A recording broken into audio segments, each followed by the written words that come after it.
देखो तो प्रमुख सागर सूरज से चमकते हैं। देखो तो प्रमुख सागर सूरज से चमकते हैं। लाखों हजारों प्राणी दर्शन को तरसते हैं। देखो तो प्रमुख सागर सूरज से चमकते हैं। हे ज्ञान का समुंदर गुरुदेव प्रमुख सागर। हे ज्ञान का समुंदर गुरुदेव प्रमुख सागर। के रखना, जमाना तो कभी कभी स्वार्थ में और जमाना तो कभी कभी अपने काम पूरा कराने के लिए भी तुम्हें अच्छा बोलता है ना। हमारा छोटा सा बच्चा होता है घर में, हमें उससे काम कराना है। वो बच्चा कितना भी बेकार का हो, गधे से गधा बच्चा भी हो, तो हम भी काम कराना तो क्या बोलते हैं, मेरा राजा बेटा ये अभी ये काम करके आएगा। गधे को भी राजा बेटा बोल देते हो, क्यों? क्योंकि काम कराना है। तो दूसरा तुम्हें अगर अच्छा बोल रहे तो ये मतलब नहीं है कि तुम अच्छे हो गए हो। कभी कभी उसको अपने काम कराना है, उसको अपना उल्लू सीधा करना है, उसको अपना पहलू सीधा करना है, उससे तुम्हें कुछ अपना लेना देना होगा तो तुम्हें सीधा अच्छा बोल रहा है। लेकिन अच्छा दूसरा बोल रहा है तो कुछ ना कुछ सोचा अच्छा होगा तभी अच्छा बोल रहा है। फिर भी हम अपने आप को अपने आप में अच्छा देखने का प्रयास करें। हम अपने आप को अपने आप में समझने का प्रयास करें। हम अपने आप को कितना अच्छा बना सकते हैं, ख्याल करके रखो। जो अपने आप को अपने आप से संतुष्ट कर लेता है उससे जमाना संतुष्ट हो जाता है और वो खुद जमाने से संतुष्ट हो जाता है।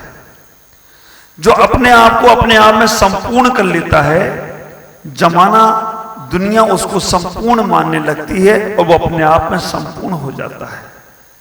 तुम जमाने से संतुष्ट होने जाओगे, जमाने के अंदर सुख ढूंढने जाओगे तो मिलने वाला नहीं। सुख तो तुम्हें तुम्हारे पास ही मिलने वाला है। तो हम अपने आप को अपने आप की कसौटी पर कसने का प्रयास करें। हम अपने आप को अपने आप में समझने का प्रयास करें कि तुम कितने अच्छे हो, तुम्हारा मन कितना पवित्र है, तुम्हारा मन कितना आनंदित है। और एक बात का ख्याल रखना,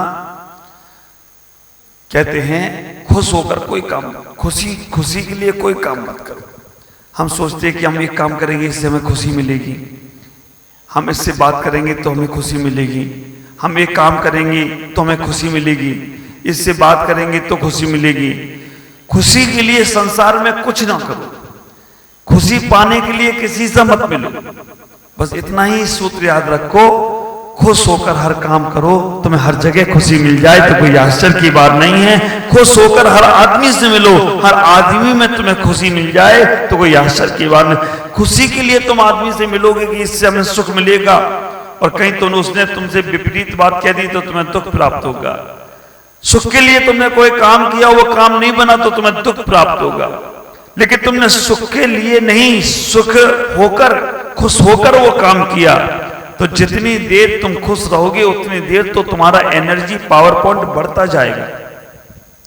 ख्याल करो, आजकल मोबाइल चार्ज करते हैं ना, मोबाइल चार्ज करने के साथ एक मोबाइल को चार्ज, अब बिजली नहीं है, लाइट नहीं है, तो भी वो चार्ज पावर पॉइंट क्या बोलते हैं उसको, पावर बैंक साथ में लेकर घूमते हैं। पावर बैंक साथ में लेकर घूमते हैं कि अगर लाइट नहीं रहेगी तो भी पावर बैंक से काम चलाते रहेंगे। तो ऐसा ही एक पावर बैंक और बनाओ, वो पावर बैंक बनाओ, अपने आप को अपने आप से खुश रहने की कला सीख जाओ, अपने आप को अपने आप में आनंदित बनाने की कला सीख जाओ। जो पावर बैंक, अगर तुम्हें दूसरे से सुख नहीं मिल रहा, दूसरे से खुशी नहीं मिल रही, तो तुरंत अपना पावर बैंक लगा लो अपने पास, है ना। अपना पावर बैंक, मेरे पास तो खुश है, सुखी है, मेरे पास सुख है, मैं क्या दूसरे का सुख लेने का प्रयास करूं। मैं इतना सुखी इंसान हूं कि मेरा जैसा सुखी इंसान संसार में कोई नहीं है। और एक बार यही हुआ, एक आदमी किस्मत का मारा बेचारा भगवान के पास गया, भाग्य के देवता के पास गया कि मेरी किस्मत कितनी फूटी है, मैं क्या करूं।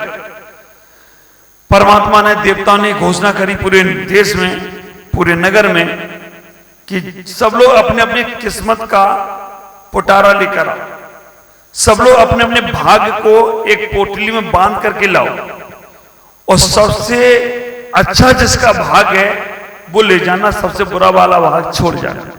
सब लोग अपनी अपनी किस्मत लेकर आए, सब लोग अपने अपने भाग्य को बांध कर लाए। किसी का छोटा सा पोटला था, किसी का बड़ा पोटला था, किसी का गाड़ी भर के था, किसी का ट्रेन भर के था। इतनी बड़ी किस्मत थी, ट्रेन में भर के लेके गया, कोई प्लेन में लेके गया, सबके पोटले रखे गए। उन्होंने कहा जिसका सबसे ज्यादा सुख वाला पोटला है वो तुम ले जा सकते हो। आदमी ढूंढने लगे कि इसके जीवन में कितने सुख है, इसके जीवन में कितने सुख है, इसके जीवन में कितने सुख है। सारे पोटले खोले, आखिर में लौटकर वो अपनी पोटली पे आ गया। उसने कहा इससे ज्यादा सुखी तो मैं हूं, मेरे पास इतना सुख तो है। इससे ज्यादा सुखी तो मैं हूं, मेरे पास इतना सुख तो है। इसके पास तो और दुख है। और आपसे रियल में कह रहा हूं, आप ऊपर से लोगों को देखते हो, एक बार अंदर घुस के देखो ना, तो तुम कम दुखी हो, वो ज्यादा दुखी है। आप ख्याल करके रखना, तुम सबसे ज्यादा सुखी हो अगर उसके डीप में जाकर देखो। इस संसार में कोई भी व्यक्ति के पास जाओगे तो कोई ना कोई तन से दुखी, कोई मन से दुखी, कोई धन से दुखी, कोई बच्चों से दुखी, कोई परिवार से दुखी, कोई पति से दुखी, कोई पत्नी से दुखी। और मुझे मालूम आश्चर्य लगता है, इतना दुखी होने के बाद भी वो संसार नहीं छोड़ रहा है, वो दुख बार बार करे जा रहा है, उसी दुख में बार बार लगे जा रहा है, उसी दुख में फिर जा रहा है। तो कैसे तुम अपने सुख को पाओगे? इसलिए आज से ही मन बनाओ अपना कि हम अपने जीवन में पुरुषार्थ अच्छा करेंगे। धर्म का मतलब इतना ही, अपने आप को समझने का प्रयास करो। दूसरे नंबर का पुरुषार्थ है अर्थ पुरुषार्थ। अर्थ पुरुषार्थ का मतलब है अपने जीवन को व्यर्थ नहीं करो, अपने जीवन का अर्थ समझ लो। तुम्हारे जीवन का क्या अर्थ है? काम, क्रोध, मान, माया, व्यापार आदि आदि, ये तुम्हारे जीवन का अर्थ नहीं है। शादी कर लेना जीवन का अर्थ नहीं है। घर मकान बना लेना जीवन का अर्थ नहीं है। बच्चों को जन्म दे देना जीवन का अर्थ नहीं है। क्रियाकांड संसार के कर लेना जीवन का अर्थ नहीं है। इस जीवन का अर्थ है अपने आप को परमात्मा के समर्थ बना लो, तब तुम्हारा जीवन का अर्थ समझ में आएगा। अपने आप को भगवान के समक्ष बना लो, परमात्मा के समक्ष बना लो। कैसे बनाओगे? संत में और श्रावक में केवल इतना ही अंतर है। संत चलते हुए भी नहीं चलता है, श्रावक ठहरे हुए भी नहीं ठहरता है। संत खाते हुए भी नहीं खा रहा है, श्रावक ना खाते हुए भी खा रहा है। संत बोलते हुए भी नहीं बोल रहा है और श्रावक मौन रहकर भी बोले जा रहा है। ख्याल करके रखना, संत में श्रावक में इतना ही अंतर समझ लो। संत चल रहा है फिर भी ठहरा हुआ है, क्योंकि उसका मन स्थिर है, अपने कल्याण में लगा है। और तुम ठहरे हो फिर भी तुम्हारा मन चल रहा है, मन भाग रहा है कि हमें ये काम करना, हमें वो काम करना, और कितने काम है ना। मरते समय तक, तुम्हारे आखिरी समय तक काम रहता है कि दुकान पर कोई बैठा है कि नहीं बैठा है। ख्याल करो, वो आया कि नहीं आया मिलने के लिए। मैं जा रहा हूं तो कम से कम आखिरी में मिलता है। कल मोक्ष कल्याण की चर्चा करूंगा, मोक्ष प्रसाद कल है। आज हम तुम्हारे काम की चर्चा कर रहे हैं, आज काम पुरुषार्थ की चर्चा कर रहे हैं। इस संसार में तुम्हारा जन्म जो हुआ है ना, एक काम पुरुषार्थ के कारण से हुआ, काम के कारण से हुआ। इस संसार में जिस भी आदमी का जीव का जन्म होता है, ये सब काम वासनाओं का ही खेल है। लेकिन उसे सम्मिलित कैसे किया जाए? आज हमें काम पुरुषार्थ को समझना है। कल अर्थ पुरुषार्थ की बात की थी कि जो भी तुमने पैसा धन अर्जन किया है, धन को उपार्जन किया है, उसको सम्मिलित में लगाने का प्रयास करो, अच्छे कामों में लगाने का प्रयास करो। अच्छे कामों में लगाकर अपने जीवन को समझने का प्रयास करो। लेकिन आज मैं आपसे कहना चाहता हूं, पैसा तुमने लगाया कि नहीं लगाया, लेकिन अपने शरीर को अच्छे कामों में लगाओ। कामनाओं में, वासनाओं के में इस शरीर को अपने बर्बाद मत करो। क्योंकि मनुष्य ने ये परिवार तुम्हें शरीर दिया है, मनुष्य भगवान के द्वारा, कर्मों के द्वारा ये मनुष्य पर्याय मिली है। ये मनुष्य पर्याय तुम्हें तुम्हारे काम के लिए नहीं, तुम्हें तुम्हारे राम के लिए और तुम्हें तुम्हारे मुक्ति धाम के लिए प्राप्त हुई है। ख्याल करके रखना, तुम्हें इसी शरीर के राम को प्राप्त करना है। आप लोग कहते हो रावण को राम ने मारा, हाँ? रावण को राम ने नहीं, रावण को रावण के काम ने मारा। अगर उसे सीता के प्रति आसक्ति का भाव नहीं होता ना, तो रावण को मारने वाला कोई पैदा नहीं था। रावण को रावण राम ने नहीं, हिंदू संप्रदाय में राम ने मारा और जैन संप्रदाय में लक्ष्मण ने मारा, अब जिसने भी मारा। लेकिन आप विचार करके फंसना नहीं, उलझना नहीं है इसमें। हमें ये विचार करना, रावण इतना विद्वान, इतना शक्तिशाली, लेकिन रावण भी राम ने नहीं, काम की वजह से मरण को प्राप्त हो गया। हम भी अपने जीवन में उस कामना वासनाओं के कारण से अपने बराबर अपने शरीर को बर्बाद करते हैं, अपने जीवन को समाप्त करते हैं। कैसे उस काम प्रसाद को साधना है, ख्याल करना। हम संसार में रहते हैं, संसार में रहकर संसार की क्रियाओं को तो करना ही पड़ेगा, क्योंकि संसारिक जीव है। संसार में रहेंगे, घर में रहेंगे, परिवार में रहेंगे, संसार को जीने का प्रयास करेंगे, लेकिन उसमें भी हम अपने जीवन को कैसे संयमित बना दें। काम पुरुषार्थ का मतलब ये नहीं है कि जीवन भर कामनाओं वासनाओं में डूबे रहे। आचार्यों ने बड़ी प्यारी बात बोली, संसार में रहकर अपना कल्याण कैसे किया जा सकता है। देखो, धर्म पुरुषार्थ को साधोगे तो अर्थ पुरुषार्थ की व्यवस्था अपने आप बन जाएगी। सबसे पहला पुरुषार्थ था धर्म पुरुषार्थ। धर्म को तुमने साधा तो अर्थ अपने आप आने लगा तुम्हारे पास, और अर्थ आया भी नहीं, पैसा आया भी नहीं, लेकिन धर्मात्मा व्यक्ति तो अपने जीवन में इतना संतुष्ट हो जाता है कि जो उसके पास है उसमें खुश रहने लगता है। धर्म को साधने से धन की प्रति आसक्ति कम होती है, इसलिए धर्म पुरुषार्थ अपने आप सार्थक हो जाता है।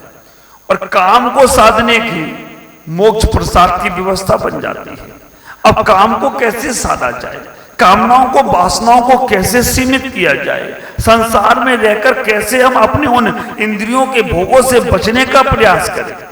ख्याल करना, शादी करना पुण्य है या पाप? आपसे पूछा जाए शादी करना पुण्य है या पाप? पाप। तो हमारे 19 तीर्थंकर ने पाप किए, क्योंकि शादी की उन्होंने। ख्याल करना, 19 तीर्थंकरों ने शादी की तो पाप किया था, और एक एक शादी नहीं की, आदिनाथ की 2-2 शादियां, और शांतिनाथ, कुंतुनाथ, अरेनाथ तो 96,000 शादियां की। वो ज्यादा पापी, तुम लोग कम पापी हो, क्योंकि एक ही में निपट गए हो। हाँ, तो विचार करना, शादी करना पाप है या पुण्य, और नहीं शादी करना पुण्य या पाप? अगर शादी करना पाप और पुण्य है, पाप है, तो नहीं शादी करना पुण्य है। तो हमारे 5 तीर्थंकरों ने शादी नहीं की, वो बड़े पुण्यशाली जीव हैं, और उपसर्ग भी उन पर ज्यादा हुए। शादी नहीं की तो उनको उपसर्ग भी ज्यादा हुए। पारसनाथ तो देखो कैसे उपसर्ग हुए, शादी कर लेते तो उपसर्ग नहीं होते कम से कम। महावीर ने शादी नहीं की, उपसर्ग उन पर हुए। इससे मतलब नहीं, ख्याल करके रखना। किसी ने पूछा 11:59 के बाद और शादी के बाद क्या होता है? 11:59 के बाद और शादी के बाद क्या होता है? 12 बज जाते हैं। कहाँ है विपुल? आप विचार करके रखना, 11:59 के बाद और शादी के बाद क्या बजते हैं? आप लोगों के बजे की नहीं बजे? हर किसी के नहीं बचते। जो सम्मिलित प्रकार से जीवन जीते हैं, जो अच्छे प्रकार से जीवन जीते हैं, जो मर्यादाओं को लेकर जीवन जीते हैं, उनके 12 नहीं बचते हैं। लेकिन जो असीमित होकर जीवन जीते हैं, जो कामना वासनाओं में डूबकर जीवन जीते हैं, उनके 12 बजने ही वाले हैं। ख्याल करके रखो। किसी ने कहा कि धीरे धीरे मरने का उपाय और एकदम मरने का उपाय क्या है ना? उसने कहा अगर एकदम मरना है तो फांसी के फंदे पे चढ़ जाओ, और धीमे धीमे मरना है तो बरमाला गली में डलवा दो। अपने आप धीमे धीमे धीमे धीमे धीमे धीमे good good good good good. आप लोगों की बात नहीं कर रहा हूं, आप लोग तो बहुत अच्छे हो, जिनके जीवन शादी के बाद ऐसे न रखोगे। आप विचार करके रखना, आदमी स्वतंत्र रहता है, घूमता है, मस्ती मारता है, और मस्ती मारने के बाद सब जगह घूमता फिरता है। लेकिन जैसी शादी हुई उसके बाद क्या हुआ? शादी के बाद क्या हुआ? आप ख्याल करके रखना, हंसना बंद। क्योंकि शादी के बाद वो पहले तो रहता है मैन, है ना, बॉय है, मैन है, और शादी के बाद वो हो जाता है हस्बैंड। शादी के पहले तो केवल था हंस, उसके बाद हो जाता हसबैंड, और हसबैंड का मतलब है हंसने पे जिसके लगा दी गई बैंड, उसका नाम हंस नहीं सकता। आप ख्याल करना, आप विचार करो, एक भगवान को लेकर चल रहा हूं मैं, भगवान को गलत नहीं समझना। राम जी अपने हाथ में तीर कमान लेके चल रहे हैं, तीर कमान उनके पास है, शंकर जी के पास त्रिशूल है ना, और कृष्ण जी के पास क्या है, बांसुरी है। राम जी के साथ भी सीता है, शंकर जी के साथ पार्वती है ना, और कृष्ण के साथ राधा है। आप विचार करके रखना, राम जी के साथ राम की पत्नी तो उन्हें धनुष बाण की आवश्यकता पड़ी, शंकर जी के साथ उनकी पत्नी है तो उनको त्रिशूल की आवश्यकता पड़ी, और कृष्ण जी को देखो ना उन्हें धनुष चाहिए ना उन्हें त्रिशूल चाहिए, वो बांसुरी में मजे ले रहे हैं। तो मतलब क्या है, राम के साथ और शंकर जी के साथ तो उनकी पत्नी खड़ी थी तो उन्हें सुरक्षा की जरूरत पड़ी। कृष्ण जी के साथ उनकी पत्नी नहीं थी, राधा थी, राधा उनकी पत्नी नहीं थी, गोपी थी, है ना, मेरी सरोज बहन बोल रही मेरी गर्लफ्रेंड थी। आप विचार करके रखना, तो जब पत्नी के साथ आदमी निकलता है तो हंस नहीं सकता। आप देख लेना, पति पत्नी दोनों जा रहे हैं और रास्ते में अकेले, आपको पूछना नहीं पड़ेगा कि ये पति पत्नी है। आप देख लेना, अगर वो उदास जा रहे हैं, वो गमगीन जा रहे हैं, एक दूसरे देखने इधर उधर नहीं देख, सीधे चले जा रहे हैं, समझ लेना पति पत्नी है। और जो मुस्कुराते हंसते हुए जा रहे हैं, समझना पति पत्नी नहीं है, कोई और ही चल रहा है साथ। और हंस ले अगर वो पति इधर उधर देख कर, तो समझ लो सामत आ गई, सामत आ गई।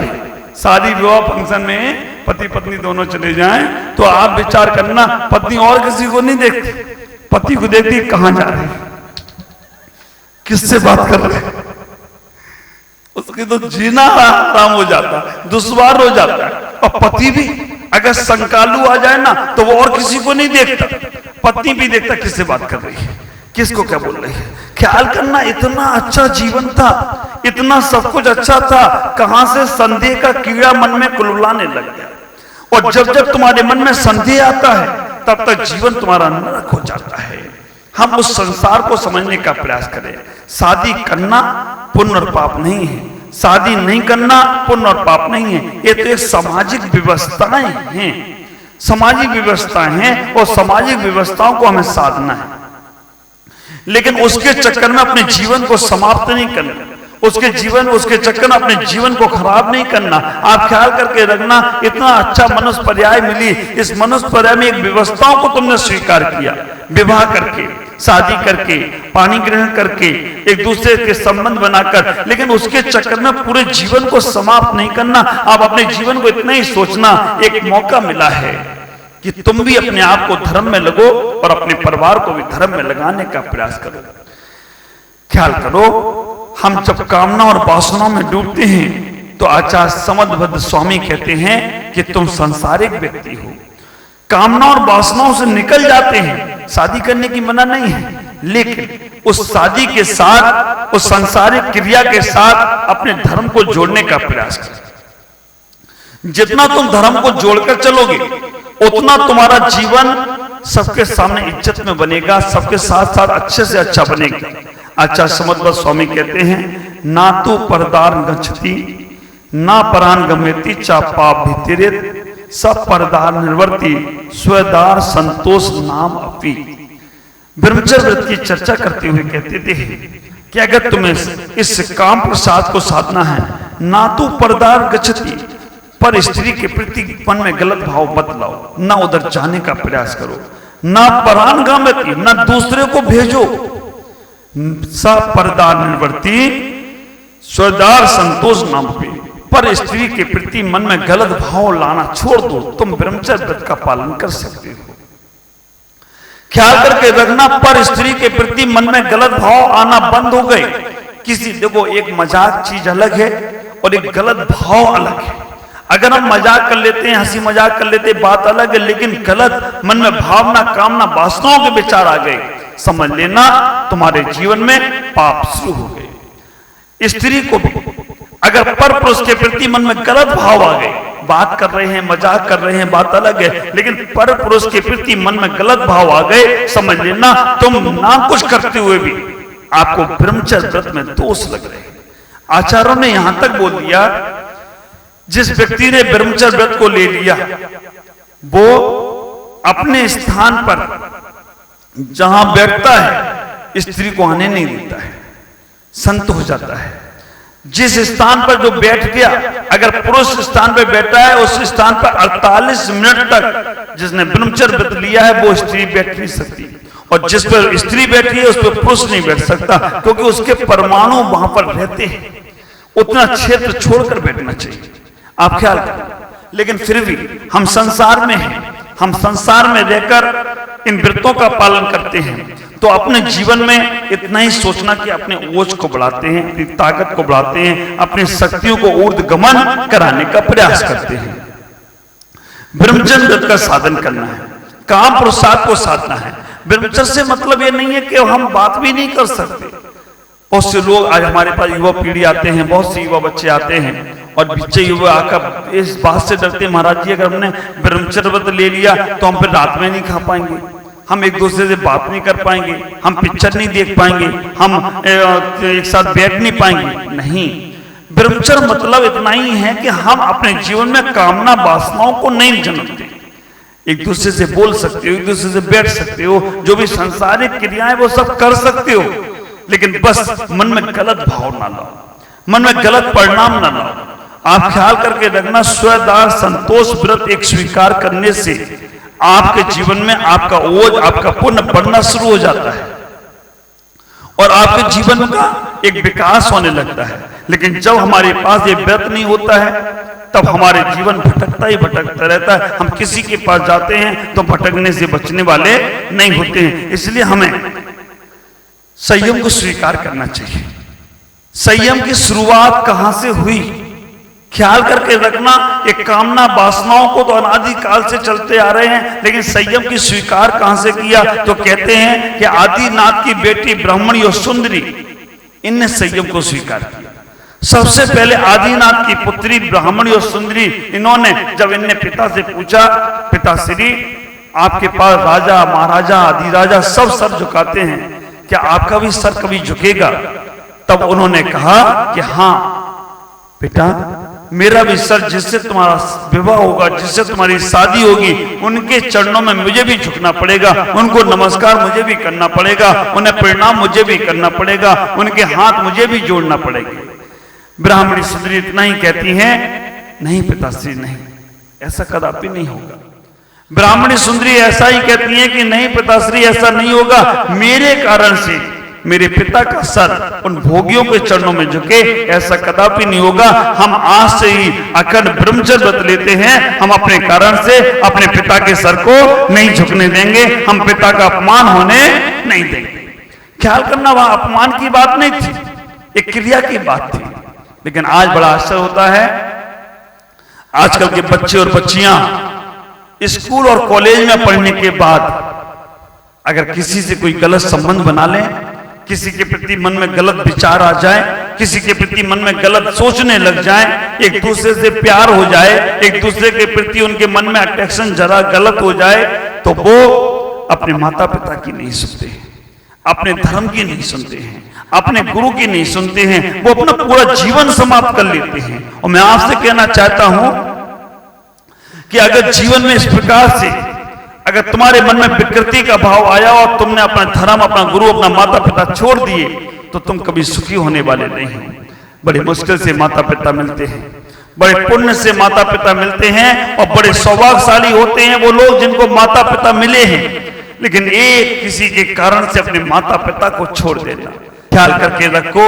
एक आदमी का, एक युवक का मन एक वेश्या के प्रति चलायमान हो गया, एक वेश्या के प्रति मन आ गया कि वेश्या से मैं विवाह करूंगा, शादी करूंगा। और जब उसका मन ऐसा चलायमान हुआ तो उस वेश्या ने इतना ही कह दिया कि तेरे घर में तो तेरी माँ है, तू मुझे कहां रखेगा? उसने कहा मैं माँ का इंतजाम करके आता हूं। आप ख्याल करके रखना, उसने कहा मैं माँ का इंतजाम करके आता हूं, और वो घर गया और उसने घर जाकर अपनी माँ का दिल निकाल लिया। माँ का दिल निकाला, वेश्या के घर पहुंचा और जाकर उसने कहा कि मैं अपनी मां का इंतजाम करके आ गया, अब तो तुम मेरे साथ चल। उस वेश्या ने घर के दरवाजे बंद कर दिए। ख्याल करके रखना, उस वेश्या ने अपने घर के दरवाजे बंद कर लिए। उसने कहा तूने ही तो कहा था कि अपनी मां का इंतजाम करके आ। फिर तो उस वेश्या ने कहा मैंने एक थोड़ी कहा था कि मां का दिल निकाल रहा, आप विचार करना। उसने कहा अब तेरे लिए दरवाजे कभी नहीं खुलेंगे। उसने क्यों? उस वेश्या ने इतना ही कहने का प्रयास किया, जो अपनी मां का नहीं हुआ वो मेरा क्या होगा, इसलिए मैं तेरे लिए अब दरवाजे खोलने वाली नहीं हूं। ख्याल करना, कामना वासनाओं के कारण से अगर तुम्हारे मन में भाव आ जाते हैं कि हमारे माता पिता कुछ नहीं हैं, तो आप सबसे बड़ा जीवन में अपने साथ दुर्व्यवहार कर रहे हो। संसार में आज स्कूल और कॉलेज में जो बच्चे पढ़ते हैं, उनसे इतना ही कहता हूं कि आपका पूरा जीवन तुम्हारे माता पिता ने दिया है। तुम माता पिताओं का सम्मान ना कर पाओ तो कोई बात नहीं, लेकिन कोई ऐसे काम नहीं करना जिससे तुम्हारे माता पिताओं का अपमान हो, जिससे तुम्हारे माता पिता को नीचा देखना पड़े। जब तुम कभी किसी गलत व्यक्ति के साथ चले जाते हो, चली जाती है कोई बच्ची, अगर कोई और व्यक्ति धर्म को मानने वाले के साथ चली जाती है या कोई और पुरुष बच्चे के साथ चली जाती है, तो उनके माता पिता जिनकी समाज में इतनी इज्जत होती है, वो समाज में मुंह दिखाते नहीं हैं, मुंह छिपाकर। और कई माता पिता तो सुसाइड कर लेते, मर जाते। जिस बच्ची ने मेरा मुंह काला कर दिया, जिसने मेरी पूरी इज्जत खराब कर दी, वो अपने आप को छोड़ देते हैं। ख्याल करना, अंदर ही अंदर घुट घुट कर रो लेते हैं। क्यों? क्योंकि बच्चे ने उनकी पूरी इज्जत को खराब कर दिया। बच्चे ने पूरा का पूरा उनका धर्म नाश कर दिया। गुरु की भी नहीं सुनते हैं। ख्याल करना, हम अपनी कामनाओं में, वासनाओं में अपने आप को खोने का प्रयास न करें, ब्रह्मचर्य की साधना ना कर पाए। शादी पहले तो कहा कि विवाह करना है, नहीं करो तो सर्वश्रेष्ठ है। वैसे तो अगर देखा जाए, चारों पुरुषार्थ साधने की बात कही है। जैन आगम में 5 तीर्थंकरों ने शादी नहीं की, ये हुंडा अवसर्पणी काल का दोष। सभी तीर्थंकर शादी करते हैं। चारों पुरुषार्थ, धर्म पुरुषार्थ भी साधते हैं, अर्थ पुरुषार्थ, काम पुरुषार्थ और मोक्ष पुरुषार्थ, चारों साधते हैं। और हिंदू संप्रदाय में तो मान्यता है, जब तक कोई ऋषि मुनि भी अपने बेटे का मुख नहीं देखेगा, उसे मुक्ति नहीं मिलेगी। उनकी यहाँ की मान्यता है। और ये अपने जैन आगम की मान्यता भी है कि जब तक तीर्थंकर भी विवाह नहीं करेंगे, तब तक वो लोगों को कैसे उपदेश देंगे, कैसे संसारिक जीवन जियो, ये सारा का सारा उपदेश देते हैं। तो ख्याल करके रखना कि उनकी ये मानसिकता है। और इसीलिए हिंदू समुदाय में ऋषि राज जो होते हैं, संत आदि होते हैं, उनने भी वो भी विवाह आदि कर लिया करते हैं। जैन आगम में नहीं। जैन आगम में जो साधु बन गए वो बाल ब्रह्मचारी हो जाते हैं, वो ब्रह्मचर्य का पालन कर लेते हैं, वो अखंड ब्रह्मचर्य का पालन करते हैं। और आप विचार करो कि जब तुम्हारे अंदर कामनाएं, वासनाएं आती हैं, मन में कोई गलत विचार आते हैं, तब उस वक्त तुम्हारा मन ऐसा हो जाता है कि आप पता नहीं कुछ कर लो, कैसा भी कर लो, मरने के भाव हो जाते हैं। भूख लगना, प्यास लगना बंद हो जाती है। किसी से बात करने का भाव नहीं होता है। जब कामना, वासनाएं किसी के लिए, आप ख्याल करना, जम्बू स्वामी के बारे में सुनो। कितनी शादी हुई जम्बू स्वामी की? 8 शादी। जम्बू स्वामी का मन नहीं था शादी करने का, लेकिन उनने 8 शादियां हुई। 8 शादियां होने के बाद शादी की पहली रात थी और जम्बू स्वामी उपदेश दे रहे हैं, अपनी पत्नियों को संबोधन कर रहे हैं, अपनी पत्नी और पत्नी में दोनों में बात कर रहे हैं। और ऐसी बात करते करते एक चोर चोरी करने आया था। वो चोर चोरी करना भूल गया, उनकी बातों में लग गया। और ऐसा हुआ कि जम्बू स्वामी पूरी रात, घर वाले बाहर वाले सोच रहे होंगे कि जम्बू स्वामी अच्छे बैरागी थे, अब 8 से शादी हो गई, अब वो कहां से बैराग लेंगे। ख्याल करके रखना, अपना बैराग मजबूत है ना, अपना संयम मजबूत है, अपना भाव मजबूत है ना, तो फिर जो तुम्हारे सामने सांसारिक भी आएगा ना, तो भी वो बैरागी हो जाए तो कोई आश्चर्य की बात नहीं है। अपना भाव मजबूत हो रखना चाहिए। यही हुआ।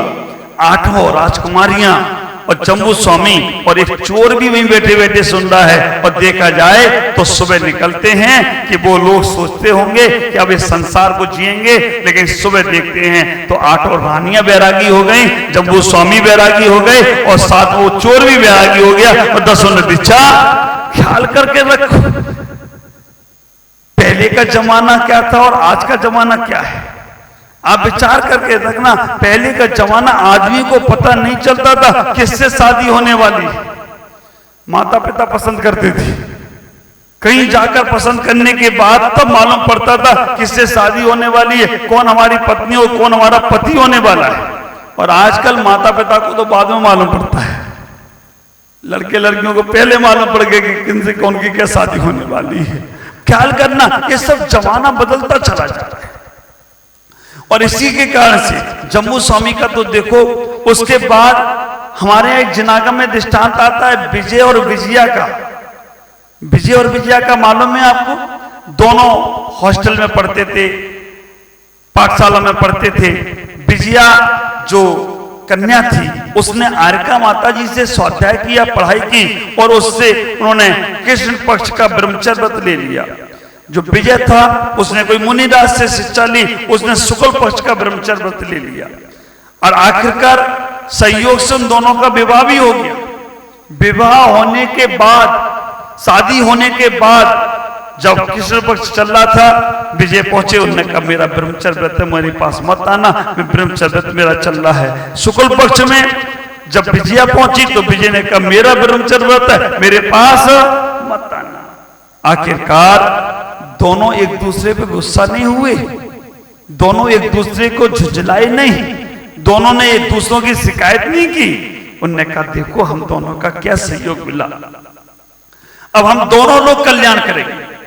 आप विचार करके रखना, एक कमरे में एक जगह सोने के बाद भी वो दोनों ब्रह्मचर्य से रह रहे हैं। और आप विचार करना, किसी को बताया भी नहीं, किसी को खानो खान खबर भी नहीं होने दी। एक कमरे में रहकर वो ब्रह्मचर्य की साधना करते रहे, भाई बहन जैसे रहने लग गए। पता कब चला, एक सेठ ने, मुनिराज ने बताया था कि तुमने इतना बड़ा पाप किया, इसका प्रायश्चित करना है, तो इस प्रकार से तुम ऐसे जोड़े को आहार कराओ जो रहते तो एक कमरे में हो लेकिन फिर भी ब्रह्मचर्य से रहते हो, इनके मन में कभी किसी के प्रति गलत भाव नहीं आया हो। ऐसे से तुम ऐसे जोड़े को, ऐसे पति पत्नी को भोजन करा दो, बस तुम्हारे सारे पाप समाप्त हो जाएंगे। उसने कहा सेठ ने कि भगवान ऐसा जोड़ा ढूंढूंगा कहां। उन्होंने कहा आप सभी पति पत्नियों को जोड़ों को आहार कराओ, ऐसा होगा तो तुम्हें पता चल जाएगा। उन्हें मालूम कैसे पड़ेगा? उन्होंने कहा मालूम ऐसे पड़ेगा, घर का जो चंदोवा है तुम्हारा काला है, ये सफेद हो जाएगा। जिस पति के पत्नी के मन में कभी किसी के प्रति गलत भाव नहीं आए होंगे, उन्हीं से सफेद होगा। पूरे गांव को बाहर कर भोजन कराया, सब लोगों को भोजन कराया, लेकिन वो सफेद नहीं हुआ। तो मतलब यही था कि सबके मन में गलत भाव रहते हैं। ख्याल करके रखना, नहीं हुआ। आखिरकार एक दिन विजय और विजया को बुलाया गया कि आपको भी यहाँ भोजन के लिए आना है। और जैसे वो भोजन किए, वो चंदोबा सफेद हो गया हो तो कोई आश्चर्य की बात नहीं है। और जब वो सफेद हुआ तब लोगों को मालूम पड़ा कि अरे ये क्या है। उन्होंने पूछा, उन्होंने कहा हमारा कृष्ण पक्ष का शुक्ल पक्ष का ब्रह्मचर्य था, इसलिए तो मैं आपसे कहना चाहता हूं हमारे जिनागम में ऐसे भी लोग हैं, तो आप क्यों नहीं हो सकते ऐसे? जम्बू स्वामी जैसे लोग हैं जो शादी वाले दिन ही बैरागी हो जा रहे हैं। ब्राह्मणी सुंदरी वाली जैसी बच्चियां हैं जो अपने पिता के अपमान के लिए, अब पिता का स्वाभिमान खत्म ना हो इसलिए ब्रह्मचर्य घर में ही ले रहे हैं, शादी के पहले भी। विजय विजया शादी होने के बाद भी घर में रहते हैं, लेकिन फिर भी कोई गलत भाव नहीं आ रहे हैं, तो फिर तुम क्यों नहीं कर सकते? आप ख्याल करो, हम इतना ही बना लें कि अष्टमी चतुर्दशी के दिन ब्रह्मचर्य का पालन करेंगे। हम इतना ही बना लें कि हम मंदिर दर्शन पूजन अर्चन करने जाते हैं तो हम पर्वों के दिनों में संयम का पालन करेंगे। हम इतना ही निमित्त बना लें अपने जीवन में कि हम 15 दिन में, महीने भर में 2 बार 5 बार ही हम महीने भर में 15 दिन का, 20 दिन का, 25 दिन का संयम का पालन करेंगे।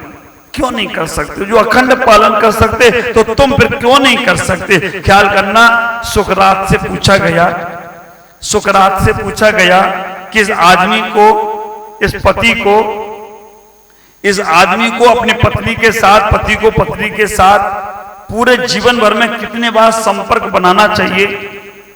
सुकरात बड़ी प्यारी दार्शनिक संत हुए, उन्होंने कहा इस आदमी को पूरे जीवन में एक बार, और ये बात आदि पुराण में जिनसेन आचार्य ने भी कहा कि जब भी कोई शादी करता है तो शादी किसके लिए करता है? पुत्र प्राप्ति की चाह के लिए करता है। आपने कभी विचार किया तीर्थंकर भगवान अपने माता पिता के अकेले ही बेटे होते हैं? कारण क्या है? क्योंकि तीर्थंकर भगवान की माता पिता पूर्व जन्म में अखंड ब्रह्मचर्य व्रत का पालन करते हैं। जो अखंड ब्रह्मचर्य व्रत का पालन करते हैं तो वो अपने माता पिता के गर्भ से अकेले ही होते हैं, और जैसे ही उनका जन्म होता है, तीर्थंकर जैसी संतान का जन्म जैसी होता है, उनके माता पिता उसी वक्त अखंड ब्रह्मचर्य व्रत ले लिया करते हैं। उसके बाद कोई दूसरी संतान नहीं होती है। ये हमारी परंपरा है। आचार्य जिनसेन स्वामी पद्मपुर आदि पुराण में कहते हैं कि इस आदमी को जब घर में बच्चा का जन्म हो जाए तो उसे तुरंत आप विचार करके रखना, ब्रह्मचर्य व्रत लेना चाहिए। जब बच्चा बड़ा हो जाए, योग हो जाए, तो उसको काम धाम छोड़कर घर से त्यागी हो जाना चाहिए। जब बच्चे का विवाह हो जाए, संबंध हो जाए, तो उसे फिर संन्यास ले लेना चाहिए। ये परंपरा हमारी जैन आगम की परंपरा है। लेकिन आज बड़ी विषम परिस्थितियां हैं। आज की परिस्थितियां मैं आपको बताऊं तो आपको लगे वास्तव में महाराज इतनी शर्म की बात है। आज ख्याल करके रखना, बच्चा बड़ा हो जाए उसे घर बार छोड़कर माता पिता को निकल जाना चाहिए। सासू बनने के बाद उनको, अपने बहुओं को सब कुछ सौंप के निकल जाना, और ससुर पिता बनने के बाद उनको भी अपने पिता को छोड़कर निकल जाना चाहिए। लेकिन आज की परिस्थितियां बहुत नाजुक है। हम अपने जीवन में कंट्रोल नहीं कर पा रहे हैं, अपने जीवन के मन को मान नहीं पा रहे हैं। सुकरात से पूछा गया, सुकरात ने इतना ही कहा कि जिसको भी काम पुरुषार्थ को साधना है, अपने जीवन में ब्रह्मचर्य की साधना है, पूरे जीवन काल में एक बार ही पुत्र प्राप्ति की चाह से ही संबंध बनाना चाहिए। सुकरात से पूछ लिया कि अगर उसका मन एक बार में ना भरता हो तो क्या करना चाहिए? उन्होंने कहा कि पूरे जीवन में 2 बार संपर्क बनाना चाहिए। आप विचार करके रखना, वो व्यक्ति बड़ा चंचल था। उसने कहा अगर पूरे साल में पूरे जीवन में 2 बार में भी मन नहीं भरता हो, कामना वासनाएं सताती हो, तो कहा साल में 1 बार संपर्क बनाना चाहिए। उन्होंने कहा इससे भी मन ना भरता हो, 6 महीने में 1 बार ही संपर्क बनाना चाहिए। उन्होंने कहा इससे भी मन ना भरता हो, महीने में 1 बार संपर्क बनाना चाहिए। इससे भी मन ना भरता हो, 15 दिन में 1 बार संपर्क बनाना चाहिए। उस व्यक्ति ने कहा इससे भी मन ना भरता हो, तो सुकरात बड़ी प्यारी बात बोलते हैं कि कब्र खोद के रखो, कफन तैयार करके रखो, फिर तुम्हारे मन में जो आए सो करते रहो, क्योंकि अब तुम्हारी दुर्गति होने वाली निश्चित ही है।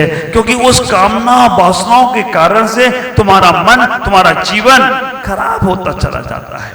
ख्याल करना, आचार्यों ने ग्रंथों में लिखा है कि अगर तुम एक बार किसी से कामना वासनाओं की पूर्ति करते हो, अनंत जीवों की हिंसा करते हो, असंख्यात जीवों की हिंसा करते हो।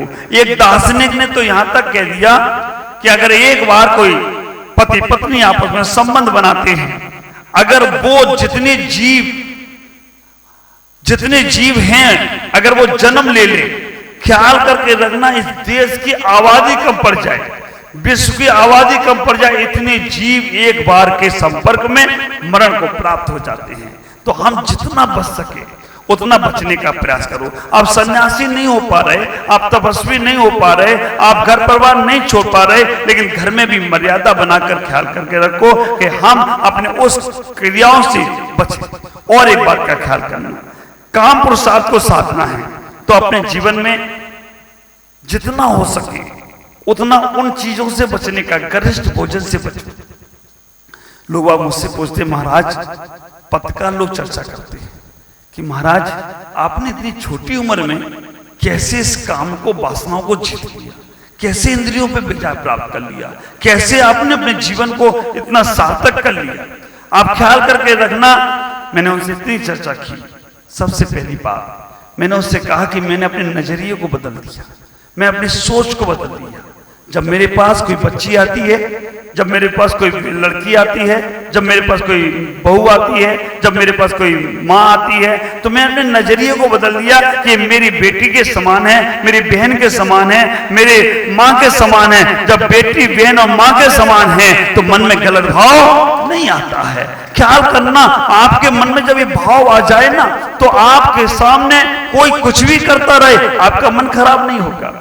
जब मन में कोई गलत भाव आए तो कोई सामने भी ना हो तो भी मन खराब होता जाता है। तो जब भी तुम्हारे मन में भाव आए, किसी के प्रति गलत भाव आए, उस वक्त यही सोचना, अगर इस जगह मेरी बहन होती तो क्या होता, इस जगह अगर मेरी बहू होती तो क्या होता, इस जगह मेरी माँ होती तो क्या होता, इस जगह मेरी बेटी होती तो क्या होता। आपका परिणाम तुरंत चेंज होगा, तुरंत भाव चेंज होंगे।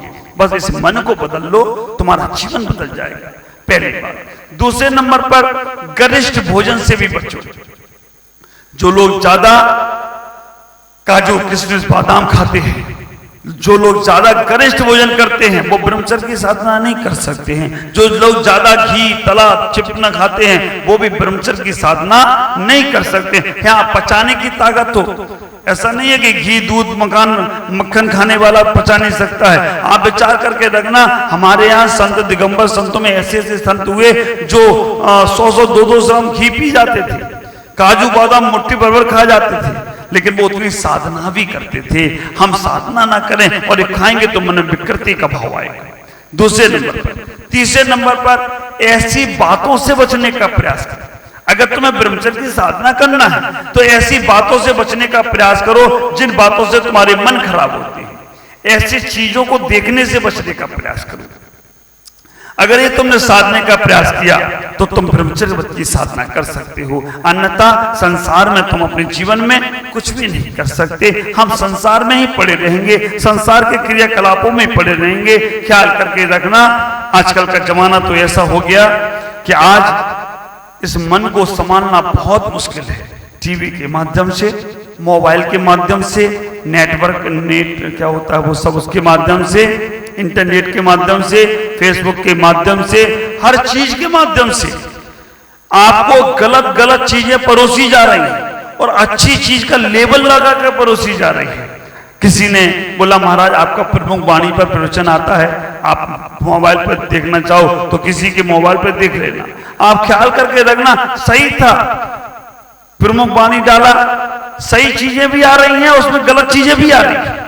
आप ख्याल करके रखना, वो सही चीजों के साथ गलत चीजें भी परोसी जा रही हैं। साधु के प्रवचन तो अच्छे के रूप में आ रहे हैं, लेकिन उसमें और कुछ भी दिखता है तो वो देखकर तुम्हारा मन जरूर खराब होगा।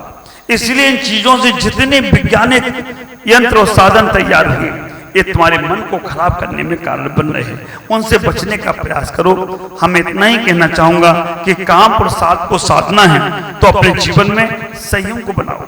जो बच्चे लोग हैं जिनका विवाह नहीं हुआ, शादी नहीं हुई, अगर वो अपने जीवन में साधना करना चाहते हैं तो इतनी बना लें कि जब तक मेरे माता पिता मेरा विवाह नहीं करेंगे तब तक हम ब्रह्मचर्य का पालन करेंगे, शरीर से कोई गलत काम नहीं करेंगे। जिनके विवाह हो गए वो इतना ही संयम बना लें कि हम अपने जीवन में दिनों की मर्यादा बना के रखेंगे, और जो 50 साल से ऊपर के हो गए वो तो अपने जीवन में इतना संयम बना लें कि हम कोई गलत काम नहीं करेंगे, हम इससे बचने का प्रयास करेंगे। आपकी जीवन की साधना बढ़ती चली जाएगी, काम प्रसाद को साधते चले जाएगी। तुम्हारा काम, तुम्हारा जीवन का संयम, तुम्हारे जीवन का ब्रह्मचर्य, तुम्हारे जीवन का ओज, तुम्हारे जीवन की तपस्या, इस काम के माध्यम से मोक्ष में कार्य करेगी। और एक बात का ख्याल करना, आजकल का जो तुम देखते हो, आजकल का जीवन तुम देखने का प्रयास करते हो, कहां से कहां तक विकृतियां आ रही हैं, कैसी विकृतियां आ रही हैं। पहले का जमाना ये था कि ये बहुएं होती थी ना, एक हाथ का घूंघट निकाल के चलती थी, है ना। और आजकल क्या है, यहां पर तो सब अच्छे हैं, लेकिन आप विचार करना, मैदान साफ और मैदान खुला हुआ सर, आप ख्याल करके रखो। पहले का एक हाथ का घूंघट मर्यादा होती थी, लेकिन आज वो मर्यादा खत्म हो गई। पहले घर में सासू जी ससुर जी आते थे ना, तो थोड़ा सा बाहर से उन्होंने किया तो बहू क्या करती थी, पल्लू डाल लेती थी। अब पल्लू खत्म, अब यहाँ तो चलो मर्यादा में है, मैं अभी पंजाब में होकर आया, वहां पर साड़ी पहनते नहीं, सलवार सूट ही पहनते हैं। ख्याल करके रखना। तो आप, आज का जमाना ये है, ससुर जी पल्लू कर ले तो कर ले, बहू को पल्लू करने का कोई रिवाज ही खत्म हो गया, मर्यादा खत्म हो गई। और ख्याल करना, सीता का अपहरण अगर हुआ तो क्यों? सीता ने मर्यादा का उल्लंघन कर दिया। अगर सीता लक्ष्मण रेखा का उल्लंघन नहीं करती तो रावण उठा के नहीं ले जाता। सीता ने रावण लक्ष्मण की रेखा का उल्लंघन किया तो रावण उठा के ले गया। और आप लोग भी अपनी मर्यादा का उल्लंघन करते हो। मुझसे एक पत्रकार भाई ने पूछ लिया, महाराज ये ब्रह्मचर्य की साधना और ये ब्रह्मचर्य में आजकल जो बहुत बलात्कार हो रहे हैं, बहुत गैंग रेप हो रहे हैं, इनमें क्या कारण है? मैं इतना ही कहता हूं कि सब अपनी मर्यादा का उल्लंघन है। तुमने अपने बच्चों के साथ 2 मिनट अच्छे से बात नहीं की, बच्चों को नौकरी के नाम पर रात में नौकरी करने के लिए भेज दिया, अकेले छोड़ दिया। अब वो पूना में पढ़ रहा है, पूना में अकेले रह रहा है, हैदराबाद में रह रहा है, क्या कर रहा है, किससे मिल रहा है, किससे बात कर रहा है। और जब तक उनके मन मिले रहते हैं तब तक कुछ एहसास भी नहीं होता। मन बिगड़ जाए तो सारा जीवन बिगड़ जाता है। तो ख्याल करके रखना, हमने अपनी मर्यादाओं का उल्लंघन खुद किया। बच्चों से बैठो, 10 मिनट बच्चों के साथ अच्छे से बात करो, उनके फ्रेंडों से मिलो, उनके दोस्तों से मिलो। कई बार उनके मोबाइलों को भी देखने का प्रयास करो। तुम्हारा बच्चा अच्छा होगा तो तुम्हें मोबाइल में अपने आप दे देगा। आजकल तो मोबाइल में भी लॉक, और ऊपर भी नहीं लॉक, नहीं अंदर भी लॉक, अंदर के अंदर लॉक। पतियों से कहना चाहता हूं, अपने पत्नियों के मोबाइल चेक करके रखो। पत्नियों से बोलना चाहता हूं, अपने पति के मोबाइल चेक करके रखो। महाराज कहां महाभारत घर में शुरू करा रहे हैं आप? ख्याल करना, महाभारत शुरू हो जाए। अगर पत्नी पति के मोबाइल में देख ले तो छुआ क्यों के मोबाइल? अंदर अंदर क्या क्या फिट हुए उसके अंदर, और कैसे किन किन से बात कर रहे हैं, कब, ये सब हमारे जीवन को। और आपका अगर सही है, कहीं मामला गड़बड़ नहीं है, लेकिन बहुत गड़बड़ मामला है। आदमी इतना होशियार है, ये बच्चे आजकल के इतने होशियार हैं कि सब मोबाइल में बात कर लेंगे, पता नहीं लगने देंगे। वो अंदर ही अंदर सब गायब कर लेते हैं, पता नहीं कहां से क्या क्या है। तो लेकिन फिर भी हम इसलिए अपना अंदर का मन को लॉक लगाओ। मोबाइल में क्या लॉक लगाना? हाँ, अपने मन को समझने का प्रयास करो। इतना ही समझने का प्रयास कर लो कि तुम्हारा मन खराब है तो तुम्हें कोई कितना भी अच्छी व्यवस्था दे दे, लेकिन तुम अपने जीवन को खराब कर लोगे। और मन अच्छा है तो कैसा भी वातावरण हो फिर भी तुम अपने आप में अच्छे बनोगे। आज इतना ही कहूंगा कि हम जिन भौतिक साधनों के माध्यम से अपने जीवन की संयम की साधना को खत्म कर रहे हैं, वासनाओं में लगा रहे हैं, थोड़ी थोड़ी गलत चीजों में लगा रहे हैं, उनसे बचने का प्रयास करें और आपस के संबंध को बहुत अच्छा करें। अपने बच्चों से जरूर 2 मिनट बैठकर अच्छे से बात करें कि बेटा हमारा, बेटी हमारी कहीं कोई गलत चक्कर में तो फंस नहीं गई, कहीं गलत। आजकल बहुत लव जिहाद नाम के ऐसे चल गए, ऐसे षड्यंत्र चल गए हैं कि जो तुम्हारे बच्चे और बच्चियों को फंसाकर पैसे भी लेते हैं और बच्चों के जीवन भी बर्बाद करते हैं। इसलिए आज से ही मन बनाओ कि हमें अपने बच्चों से वो बात भी करना है। हमें डर लगता है बच्चों से हम गलत बात करेंगे तो बच्चे कोई गलत ना सोच ले। आजकल बच्चों को तुमसे ज्यादा मालूम है, इसलिए मित्रवत उनसे व्यवहार, दोस्तवत व्यवहार करो। उनसे पूछो बेटा ये सब चीज ऐसा है, ऐसे लोग फंसाते हैं, ऐसे करते हैं। और मैं बच्चों से भी कहना चाहता हूं कि जो बच्चे लोग हैं अपने माता पिता से कोई बात मत छिपाओ।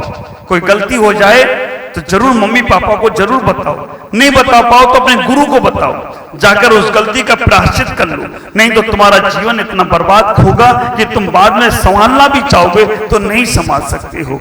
कोशिश करो कि हम इस ब्रह्मचर्य की साधना को साध सकें, काम प्रसाद को साध सकें, तभी तुम्हारे जीवन की सार्थकता होगी, तभी तुम्हारा जीवन बहुत आनंदित होगा। और जिसने एक बार अपने जीवन को ब्रह्मचर्य को साध लिया, उसके अंदर का ब्रह्म जागृत हो, उसे परमात्मा की प्राप्ति घर बैठे आनंद से हो जाए तो कोई आश्चर्य की बात नहीं है। चाहे सती सीता को लो, अंजना को लो, चाहे रेवती रानी को लो, अनंतमती को लो, सोमा सती को लो, इन सब की ब्रह्मचर्य की साधना से देवताओं ने भी मदद की है।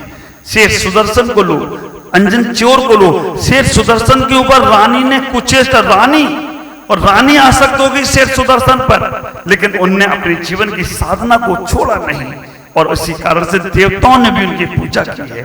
तो आप अपने सील का हरण ना करें, सील को समाप्त ना करें, अपने सील में इतना ही बुलाएं कि अपने पति के अलावा, अपनी पत्नी के अलावा किसी के प्रति गलत भाव ना लाएं। बच्चों की जब तक शादी नहीं हो रही वो किसी के प्रति गलत ना सोचें, और जो दादा दादी हो गए हैं वो भी अपने जीवन में जितना हो सके संयम का पालन करें, तभी तुम्हारा कल्याण होगा। इन्हीं पुण्य भावनाओं के साथ ओम नमः जय गुरुदेव। पड़ती है छाया, लेकिन उस मूर्ति का अतिशय है। बाहुली भगवान की जो श्रवण बेलगोला कोमटेश्वर में मूर्ति है, उसके कई अतिशय हैं। उसके ऊपर कोई पक्षी नहीं बैठता है, उसकी छाया नहीं पड़ती है, एक अखंड पाषाण में बनी हुई मूर्ति है, और उस मूर्ति का नीचे एक स्थान है जो एक छोटा सा कुंड है पानी का, उसमें पूरी मूर्ति देखने को मिलती है। तो इस मूर्ति का छाया ना पड़ना उसका अतिशय है, अच्छा ही समझना। नमस्ते। बाकी की जगह की मूर्तियों की छाया पड़ती हैं, उसमें केवल अतिशय है। नमस्ते गुरुवार, नमस्ते गुरुवार, नमस्ते गुरुवार।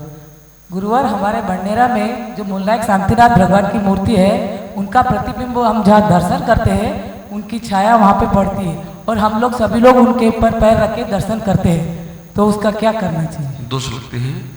जहाँ मूर्ति की छाया पड़ती है वहाँ पर पैर नहीं रखना चाहिए, तो वहाँ से बचना चाहिए, आजू बाजू से निकल जाना चाहिए। नहीं, वहीं से 3 फेरी लगती है तो वहाँ सामने ही है, तो उसके ऊपर तो जाना ही पड़ता है। तो थोड़ा सा उसमें या तो उतनी जगह को जितनी दूर में छाया पड़ रही है उस पर कुछ भी चौकी वौकी लगा दें, कुछ ना कुछ इंतजाम करना चाहिए। अगर कोई छाया मूर्ति की पड़ रही, बिना उस मूर्ति की छाया के पैर रखे नहीं निकल सकते हैं, तो अगर वैसे बच सके तो बचना चाहिए, और नहीं निकल सकते हैं तो छाया ना पड़े ऐसे वहाँ पर कलर करा दो। कलर करा दोगे जमीन पर तो छाया नहीं पड़ेगी, है ना। कलर करा दोगे, जब छाया पड़ती है तो वहाँ पे कलर करा दोगे तो कलर में कोई छाया दिखेगी नहीं, और नहीं दिखेगी तो दोष से बच जाओ। ठीक है, नमस्ते।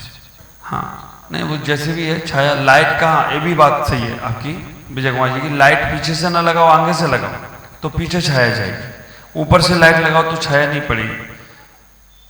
कुछ ना कुछ तो इंतजाम कर सकते हो। कांच हटा उसको, जो भी व्यवस्थित हो, या सामने कलर कर देना। अगर आपको नहीं लग रहा है कलर कर दो तो छाया पड़ना खत्म हो जाए। अगर बच सको, जितना बच सको, छाया में पैर रखना दोष है। मुनि महाराज जा रहे हो और उनकी सड़क पर छाया पड़ रही है, अगर आप पैर रख रहे हो तो आपको दोष लग रहा है ना, इसलिए नहीं रखना चाहिए। चले। नमस्ते गुरुदेव।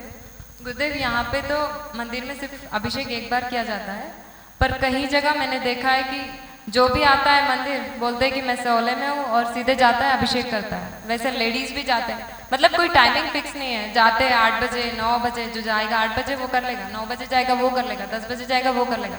और आजकल ऐसा हो गया कि सफेद साड़ी पहन लेते हैं, मैं सौले में हूँ, और अभिषेक करके लेडीज भी आ जाते हैं। तो ये सही है या गलत है? तुम यहाँ की हो या और कहीं की हो? मैं और कहीं की नहीं, यहाँ की बात करो, जाके कहीं और की बात नहीं करो। मतलब यहाँ नहीं होता है ना। और गंधोतक को हम पवित्र मानते हैं, तो इस गंधोतक का कितना पवित्र है, बहुत है। अगर गंधोतक कच्चे पानी से नहीं करना चाहिए, उस पानी में कुछ मिलाकर करेंगे तो 6 घंटे की मर्यादा है। अगर पानी को गर्म करके करेंगे तो 24 घंटे की मर्यादा है। उसके बाद उसे पेड़ पौधे में डाल देना चाहिए। पेड़ पौधे में डालेंगे, पर जितना हम कंटिन्यू करेंगे, जितना पानी डालेंगे, उतना गंधोतक वेस्ट होगा ना। नहीं होगा। तो वो पवित्र इतना है अपने को, तो फिर अपन कम गंधोतक। अगर 100 लोग अब से करने वाले हैं तो एक बूंद तो नहीं डालेंगे ना, तो जितना भी डालेंगे बढ़ेगा। उसको अच्छी जगह व्यवस्थित करके कर सकते हैं। और ऐसा कोई टाइम है कि इतने वक्त तक ही अभिषेक करना चाहिए, इसके बाद नहीं करना चाहिए? टाइम एक होना चाहिए कि जैसे गर्मी में टाइम रहता है कि सुबह जल्दी अभिषेक करें 6 से 7 के बीच में, सर्दी में 7 से 8 के बीच में। ऐसे टाइम मंदिर के लोग कमेटी फिक्स करते हैं तो करना चाहिए। अब अन्य जगह में तो कहाँ क्या क्या चल रहा है, अपने को सबका कल्याण नहीं, अपना पहले कल्याण देखें। अपने मंदिर में नहीं होता है ना, ये सोचो, बस इतनी चिंता करो। ठीक है गुरुदेव। लग रहा है कि इसका प्रायश्चित क्या है तो करना चाहिए, उसको गुरु के पास जाकर प्रायश्चित करना चाहिए। अगर जैसे अनजाने में किसी से हो गया, ये नहीं चाहते हुए भी ऐसे गर्भपात जैसी घटनाएं घट गई हैं, तो उसको बहुत कहते हैं, घर में कोई मर जाए तो 13 दिन का सूतक लगता है। किसी ने घर में सुसाइड कर लिया, आत्महत्या कर लिया, तो 6 महीने का सूतक लगता है। 6 6 महीने तक वो घर वाला परिवार वाला मंदिर की पूजा उपासना या साधु का चौका नहीं लगा सकता। और अगर किसी ने गर्भपात कराया तो उसे जीवन भर का सूतक लगता है अगर उसने प्रायश्चित नहीं किया। और वैसे तो कुदरत और कर्म के माध्यम से 7 जन्मों का सूतक लग जाएगा, उसको 7 जन्मों तक बच्चों को जन्म नहीं दे सकेगी अगर लेडीज मां बनती है। तो जो अगर गर्भपात अगर किसी का हुआ है तो गुरु के पास जाकर प्रायश्चित लेना चाहिए। गुरु उसकी स्थिति देखकर, उसकी वस्तुतः स्थिति समझकर तब उसकी प्रायश्चित देते हैं। ये सामूहिक रूप से नहीं बता सकते। अकेले जाकर पर्सनल जाकर गुरु जी से मिलकर किसी को साथ में लेकर जाओ, गुरु से प्रायश्चित ले लेना चाहिए।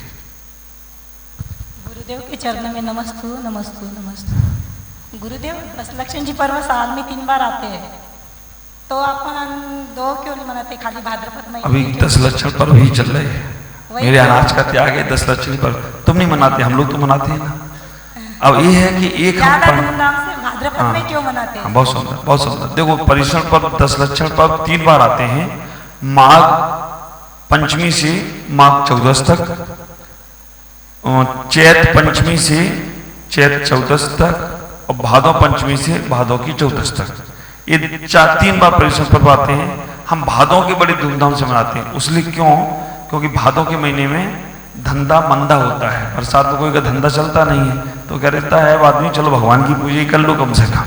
अब अभी सारका का समय चल रहा है, चैत के महीने में और सारका का समय है, तो उस समय आदमी सोचता है व्यापार बिजनेस में लगे रहो, कहाँ से अपने धर्म पूजा में लगोगे, तो व्यापार में लगा रहता है। ये व्यवहारिक है, लेकिन रियल इसका औचित्य है, रियल इसका कहने का तात्पर्य है भादों के महीने में पर्युषण इसलिए मनाते हैं कि जब षष्ठी का परिवर्तन होता है, 7 दिन पहले अग्नि बरसती है, विष बरसते हैं, पत्थर बरसता है, आंधी तूफान, ये 7 दिन में पूरी सृष्टि लोग नाश हो जाता है।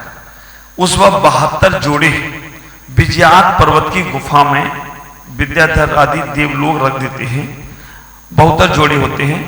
वो इस 7 दिन की आंधी तूफान के बाद फिर 7 दिन सुवृष्टि होती है। 7 दिन की 7 दिन दूध की वर्षा होती है, घी की वर्षा होती है, सुगंधित जल बरसता है, मंद सुगंधित हवा होती है। चातुर्मास की स्थापना जुलाई के महीने में होती है, तब बरसात का समय शुरू होता है। उस समय 7 दिन की सुवृष्टि होती है। 49वां दिन भादों की पंचमी को पूरा होता है। तो 49वें दिन भादों की पंचमी को जब पूरा होता है तो सृष्टि में चारों तरफ हरियाली खुशहाली आती है।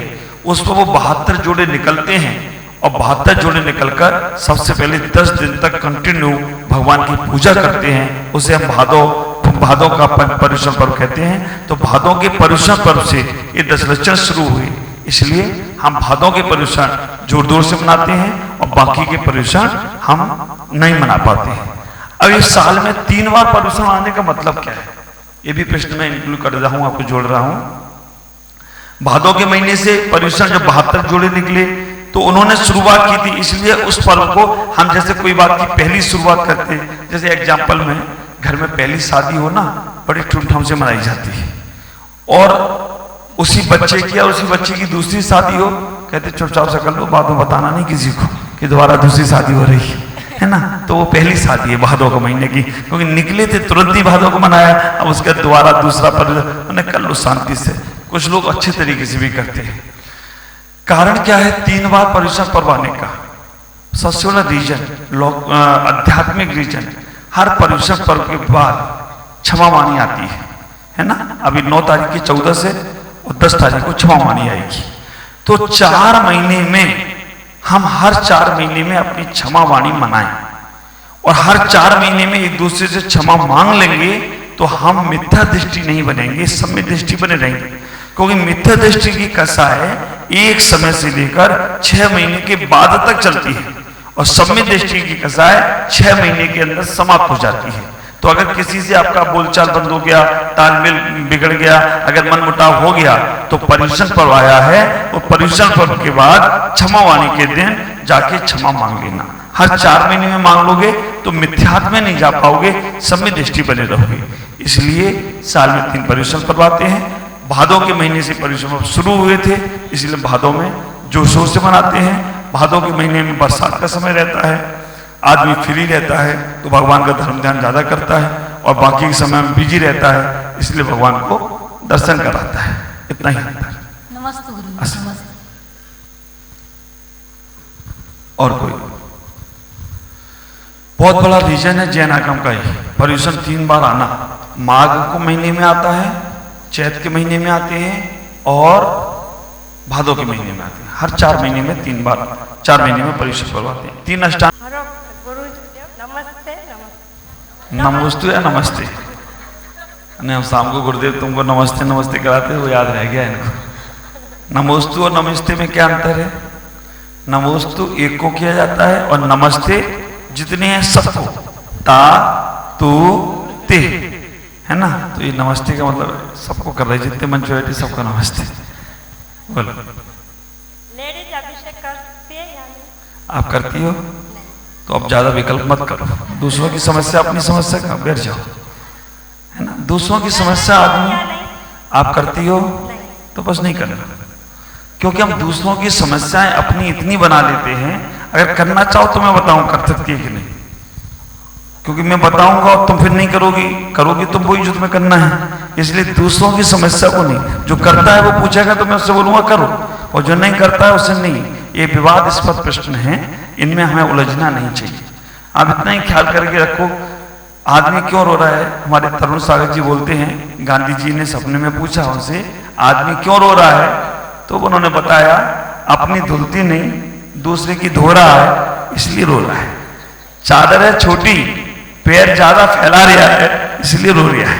इसलिए आदमी अपनी समस्याओं से दुखी नहीं है, दूसरों की समस्याओं से ज्यादा दुखी है। तो लेडी जब चीज करती है या नहीं करती है, ये विवादास्पद प्रश्न है। अच्छा काम किया, भगवान पे राज का ताज बना दिया। पर्यूषण पर्व हाँ। में 3 बार मनाया जाता है, तो 10 पूजा, पंचमेरु पूजा, 16 पूजा भी करना चाहिए। करना चाहिए। आदमी को कम से कम पर्यूषण पर्व के अर्घ तो जरूर चढ़ाना चाहिए। अब नहीं करती है हमारी कमी, हमें 10 लक्षण के पूजा हर पर्यूषण में करना चाहिए। ये सब कई जगह तो बहुत अच्छे ठाटवार से होते हैं। अभी हमारे पूज्य सौरव सागर जी महाराज सरदना में है, वहां से ही खबर हमारे पास आई कि पर्यूषण चल रहा है, तुमको पता नहीं। ख्याल करना, वहां पर 10 दिन का उन्होंने विधान रखा है, पर्यूषण पर्व के 10 दिन के विधान रखे हो, बहुत अच्छे से चल रहे हैं, लोग पूजा पाठ कर रहे हैं। तो जहां पे साधु शब्द होते वहां करते हैं और करना चाहिए। नहीं हो तो भी आपको याद रहना चाहिए, मंदिर में लिखवाना चाहिए जरूर। माघ सुदी पंचमी से माघ सुदी 14 तक पर्यूषण पर्व है, तो ये मंदिर के लिखाने से लोग अर्घ चढ़ाने लगने शुरू करेंगे। करना चाहिए। अभी देखो, अभी आपके पास कितने दिन बचे हैं? आज 7 तारीख हो गई, आज 12, कल 13, परसों 14 है। अब परसों 14 का प्रतिक्रमण, 14 का बड़ा प्रतिक्रमण होता है। तो अब हम यहाँ पर रहेंगे नहीं, इसलिए हम कल ही प्रतिक्रमण करेंगे बड़ा वाला यहाँ पर। तो आप लोग बैठेंगे सुनेंगे कि प्रतिक्रमण कैसे होता है। तो 14 के दिन, अब ये 14 पे भगवान वासुदेव का लड्डू नहीं चढ़ाएंगे, वो तो भादों में 14 को लड्डू में मोक्ष आते हैं। लेकिन 14 के दिन हम मंदिर में बहुत अच्छे से पूजा करें। पर्यूषण पर्व का आखिरी दिन होगा और उसके शाम को क्षमावाणी भी मना लें। 14 के दिन घर में परिवार में एक दूसरे से क्षमावाणी कर लें, और इतना ही कहें कि कोई भी मनमुटाव हो तो उसे दूर करें। करना चाहिए। चले, और कोई? आज मैं छोटे छोटे उत्तर दे रहा हूं, नहीं तो एक ही प्रश्न में पूरा प्रश्न मंच हो जाता है। छोटे छोटे दे रहा हूं कि आपकी सबकी जिज्ञासाओं के समान हो। नमस्ते गुरुदेव। आयु कर्म का बंध कितनी बार होता है? माइक को पकड़ो। आयु कर्म का बंध कितनी बार होता है और किस तरह से होता है, विस्तार से? कितनी बार? क्या एक ही बार होता है? आयु कर्म का बंध होगा, एक ही बार होता है। नहीं, मैं बता रहा हूं कैसे होगा। आयु कर्म का बंध तो एक ही बार होता है। गति का बंध हमेशा चल रहा है, चारों गतियों का बंध हमारा हमेशा चल रहा है, हर क्षण चल रहा है। मनुष्य गति, तिरंज गति, देव गति और नरक गति। जब हमारे मन में गुस्सा के भाव आए तो समझ लेना तुम्हारी नरक गति का बंध चल रहा है। जब तुम्हारे मन में मायाचारी के भाव आए तो समझ लेना तिरंज गति का बंध चल रहा है। जब तुम्हारे मन में अहंकार के भाव आए तो समझ लेना मनुष्य गति का बंध चल रहा है। और जब तुम्हारे मन में लोभ के भाव आए तो समझ लेना देव गति का बंध चल रहा है। गति का बंध हमेशा, आयु का बंध एक ही बार होता है पूरे जीवन काल में, एक बार हो गया, वो कभी समाप्त होता नहीं है। जो आयु बंध गई वो आयु भोगना ही पड़ेगी। उस आयु में अपकर्षण और उत्कर्षण हो सकता है। अपकर्षण और उत्कर्षण का मतलब क्या है कि आयु घट सकती है और बढ़ सकती है। अब ये आयु दो प्रकार की है, एक भुज्यमान आयु और एक बद्धमान आयु। भुज्यमान आयु किसे कहते हैं, जो हम भोग रहे हैं, और बद्धमान आयु किसे कहते हैं, जो हम भविष्य में भोगेंगे। तो बद्धमान आयु के हम अपकर्षण भी कर सकते हैं, उत्कर्षण भी कर सकते हैं। अपकर्षण का मतलब है घटाना। राजा सैनिक ने यशोधर मुनिराज के गले में मरा हुआ सांप डाला, 7वें नरक की आयु का बंद किया। लेकिन जब उन्होंने अवतार दिया, सम्मित को प्राप्त किया, तो उनका पहले नरक की आयु का बंद उदय में आ गया। 7वें नरक की 33 सागर की आयु छोड़कर 84,000 वर्ष की आयु मिली। ये हो गया अपकर्षण। उत्कर्षण, भगवान महावीर का जी पूर्वभील में था, कौए के मांस का त्याग किया, उसे पहला स्वर्ग मिल रहा था।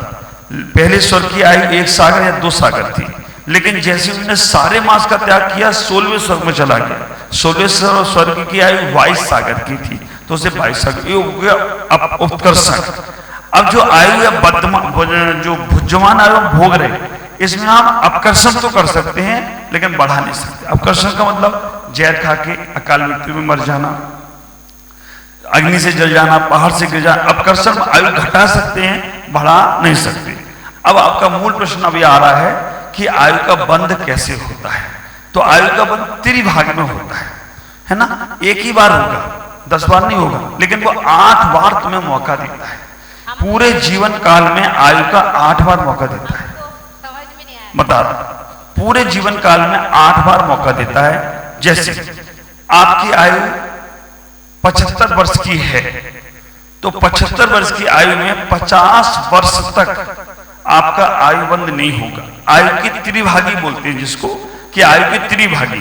त्रिभागी में जितनी आयु है उसके 3 हिस्से करो, 3 हिस्से करने के बाद 2 हिस्से चले जाएंगे। उसके बाद जो तीसरा हिस्सा शुरू होगा, उसके पहले क्षण में आयु का बंद होगा। अगर नहीं हुआ तो जो आयु बची उसके फिर 3 हिस्से करो। जैसे एग्जाम्पल, 75 वर्ष की तुम्हारी आयु है, 50 साल तक तुम्हें आयु बंद नहीं होगा। 25 साल तुम्हारे बचे, उसके जो पहले क्षण होगा उसमें आयु का बंद होगा। अगर उसमें नहीं हुआ तो भाई 25 साल के 3 हिस्से करो, त्रिभागी, 8, 16, 24, तो 16 साल निकल जाएंगे, उसके बाद आयु का बंद होगा।